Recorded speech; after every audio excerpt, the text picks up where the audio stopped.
Habari za leo ndugu zangu, tupo hapa mtaani kufanya mahojiano mafupi kuhusu suala linalozua mjadala mkubwa. Je, waimbaji wa gospel wanaruhusiwa kuvaa fashion? Twende tukasikie maoni ya wananchi. Kaka, unadhani waimbaji wa gospel wanapaswa kuvaa fashion?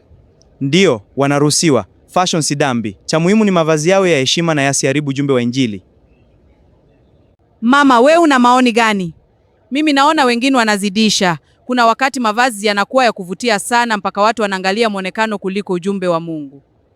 Wewe kijana unasemaje? Zama zimebadilika. Waimbaji wa gospel wanaweza kuvaa kisasa na bado wakamheshimu Mungu. Muhimu ni kutovuka mipaka ya maadili.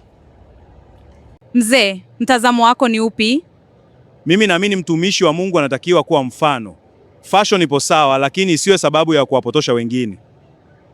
Kama ulivyosikia, maoni yanatofautiana hapo. Wanaosema fashion inaruhusiwa, wengine wanaona kuna mipaka ya kuzingatia. Sasa swali linakuja kwako, je, waimbaji wa gospel wanaruhusiwa kuvaa fashion? Andika maoni yako kwenye comments.